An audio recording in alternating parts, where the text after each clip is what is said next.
संकट में फंसे नीतीश कुमार। महिला का हिजाब खींचना पड़ा भारी। मुख्यमंत्री की भी हो सकती है गिरफ्तारी। नीतीश कुमार खुद को सुशासन बाबू कहते हैं। दावा करते रहे हैं कि उन्होंने राज्य में कानून व्यवस्था की स्थिति को सुधार दिया है।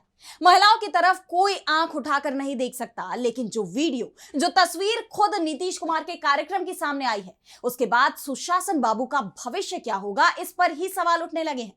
नीतीश गिरफ्तार होंगे, जेल जाएंगे या फिर राजा की तरह बिहार में सरकार चलाते रहेंगे, ये जल्दी ही साफ हो जाएगा। नीतीश कुमार के खिलाफ अलग अलग एफआईआर दर्ज कराई जा रही हैं, थानों में शिकायतें दी जा रही हैं। जेडीयू के नेता भी नीतीश का बचाव नहीं कर रहे हैं। मामला महिला डॉक्टर से जुड़ा हुआ है, जिसका नीतीश हिजाब खींचते हुए दिखाई दे रहे हैं। ऐसे में अब सवाल ये उठ रहे हैं कि क्या मुख्यमंत्री पद पर रहते हुए किसी भी व्यक्ति की गिरफ्तारी मुमकिन है? क्या नीतीश पर जेल जाने का संकट खड़ा हो रहा है?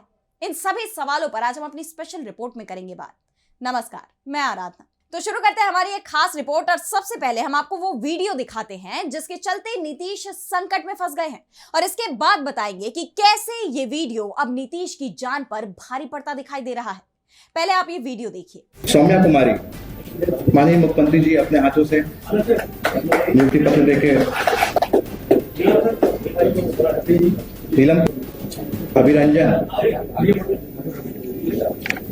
ये क्या है जी? ये सवाल नीतीश कुमार महिला डॉक्टर से पूछ रहे थे, लेकिन अब पूरी दुनिया नीतीश कुमार से पूछ रही है कि ये क्या है जी? एक मुख्यमंत्री इस तरह का बर्ताव कैसे कर सकता है? जिस महिला के साथ नीतीश कुमार ने ये अभद्रता की है, उसका नाम नुसरत परवीन है। उसका परिवार भी इसे लेकर नीतीश कुमार से नाराज है। वो बात अलग है कि डॉक्टर नुसरत के परिवार की तरफ से नीतीश कुमार के खिलाफ कोई एफआईआर दर्ज नहीं कराई गई, लेकिन एफआईआर तो दर्ज हो रही है, शिकायतें दर्ज हो रही हैं और नीतीश पर संकट भी खड़ा हो रहा है। इस घटना के बाद नीतीश कुमार के खिलाफ 3 अलग अलग जगहों पर एफआईआर दर्ज की गई। इनमें से पहला एफआईआर सुमैया राणा ने लखनऊ के केसरबाग पुलिस स्टेशन में दर्ज कराई। इसी तरह दूसरा मामला हैदराबाद में दर्ज कराया गया है। हैदराबाद की खालिदा परवीन ने लंगर हौज पुलिस स्टेशन में नीतीश कुमार के खिलाफ एफआईआर दर्ज कराई है। उन्होंने आरोप लगाया है कि नीतीश कुमार की इस हरकत से एक महिला को शर्मिंदगी का पात्र बनना पड़ा है। और हैदराबाद में ही एक और एफआईआर नीतीश कुमार के खिलाफ दर्ज की गई है। लुबना सरवत ने उस्मानिया पुलिस स्टेशन में नीतीश के खिलाफ शिकायत दर्ज कराई है।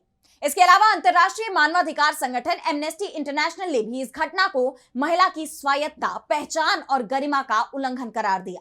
अब सवाल ये उठ रहे हैं कि क्या नीतीश कुमार गिरफ्तार होंगे? क्या उन्हें जेल भेजा जाएगा? एक मुख्यमंत्री को गिरफ्तार करना क्या मुमकिन है? तो इसका जवाब है कि बिल्कुल मुमकिन है। दिल्ली के सीएम अरविंद केजरीवाल को कथित शराब घोटाले में 2024 के लोकसभा चुनाव से ठीक पहले गिरफ्तार कर लिया गया था। चुनाव में प्रचार के लिए उन्हें कुछ समय के लिए जमानत भी मिली थी और बाद में उन्हें सरेंडर करना पड़ा था। 5 महीने जेल में रहने के बाद ही उन्हें जमानत मिल पाई थी। लेकिन इस दौरान केजरीवाल ने सीएम पद नहीं छोड़ा, वो जेल से ही सरकार चलाते रहे। दूसरा मौका झारखंड का था, जहां हेमंत सोरेन सरकार चला रहे थे। लेकिन ईडी ने 31 जनवरी 2024 को हेमंत सोरेन को मनी लॉन्ड्रिंग के मामले में गिरफ्तार कर लिया। गिरफ्तारी से पहले हेमंत राजभवन पहुंचे और उन्होंने सीएम पद से इस्तीफा दे दिया। हेमंत की जगह चंपाई सोरेन सीएम बनाए गए।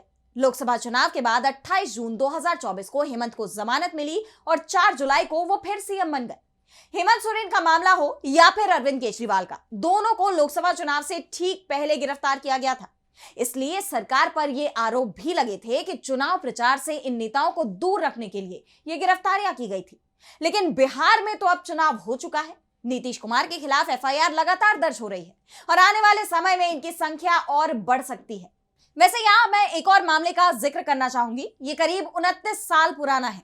1996 में तमिलनाडु की सीएम रहते हुए जयललिता भ्रष्टाचार के मामले में फंस गई थी। मद्रास हाईकोर्ट के आदेश पर उनकी गिरफ्तारी तय हो चुकी थी, जिसके बाद 20 फरवरी 1996 को जयललिता ने सीएम पद से इस्तीफा दे दिया।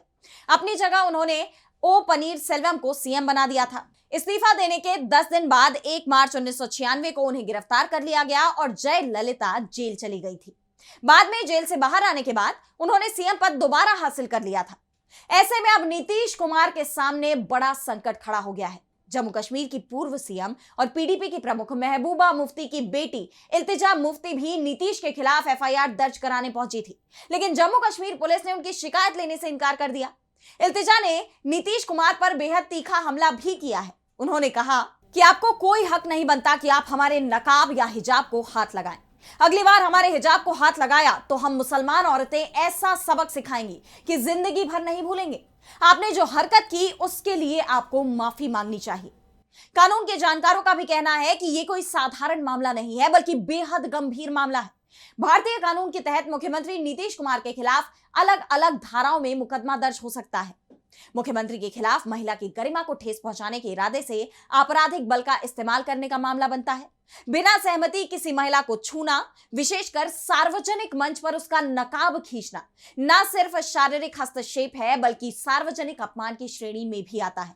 और अगर इस सरकारी नियुक्ति कार्यक्रम को वर्कप्लेस माना जाए तो यह काम महिला वर्कप्लेस पर महिला उत्पीड़न निवारण निषेध और प्रतिशोध अधिनियम 2013 यानी पॉश एक्ट के तहत आता है, जिसमें अनचाहे शारीरिक संपर्क और महिला की गरिमा को प्रभावित करने वाले व्यवहार के रूप में देखा जा सकता है। कुछ शिकायतों में आईपीसी की धारा 153A का भी जिक्र किया गया है, क्योंकि मामला एक मुस्लिम महिला की धार्मिक पहचान और नकाब जैसी धार्मिक प्रथा से जुड़ा हुआ है। यानी नीतीश कुमार ने जो कुछ भी किया है उससे वो बुरी तरह से फंस सकते हैं।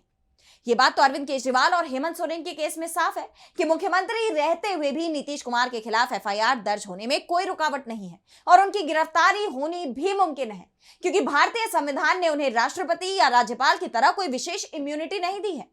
अगर मामला संज्ञेय अपराध का बनता है तो एफआईआर दर्ज करने के लिए किसी पूर्व इजाजत की जरूरत भी नहीं होती। सुप्रीम कोर्ट ने ललिता कुमारी बनाम उत्तर प्रदेश सरकार 2014 के ऐतिहासिक फैसले में स्पष्ट किया है कि संज्ञेय अपराध की शिकायत मिलने पर पुलिस एफआईआर दर्ज करने से इनकार नहीं कर सकती है।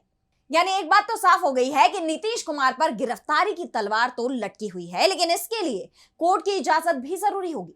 विपक्ष इस मामले में लगातार नीतीश कुमार से माफी की मांग कर रहा है, लेकिन अभी तक नीतीश कुमार या फिर जेडीयू की ही तरफ से इस तरह के कोई संकेत नहीं मिले हैं कि नीतीश इस्तीफा देने वाले हैं। वैसे यह कोई पहला मौका नहीं है। विधानसभा चुनाव के दौरान भी इसी तरह की हरकत करते हुए नीतीश कुमार दिखाई दिए थे। 2 अक्टूबर को नीतीश कुमार बीजेपी उम्मीदवार रमा निषाद के लिए चुनाव प्रचार करने मुजफ्फरपुर पहुंचे। इस दौरान मुख्यमंत्री ने अपना संबोधन दिया और फिर आखिर में रमा निषाद को बुलाया। रमा निषाद जैसे ही मुख्यमंत्री के पास पहुंची, नीतीश कुमार ने उनके गले में फूलों की एक माला डाल दी।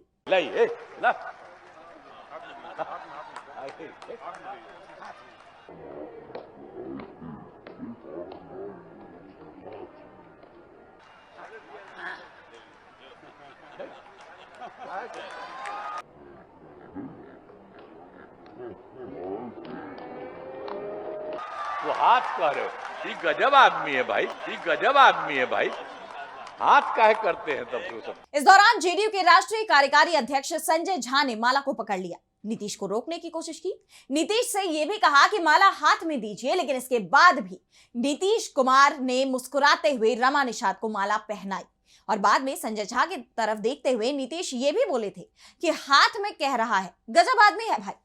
यह मुद्दा भी सार्वजनिक मंच पर देखने को मिला था। विपक्ष ने सवाल तब भी उठाए थे, लेकिन उस वक्त भी कोई शिकायत दर्ज नहीं कराई गई थी। लेकिन अब नीतीश कुमार बुरी तरह से फंसते दिखाई दे रहे हैं। ऐसे में अब देखना यह होगा कि क्या नीतीश कुमार के खिलाफ कोई कार्रवाई की जाएगी या नहीं। फिलहाल आज स्पेशल रिपोर्ट में इतना ही। देश दुनिया की तमाम बड़ी खबरों के लिए आप देखते रहिए डीवी लाइव और मुझे दीजिए इजाजत। नमस्कार।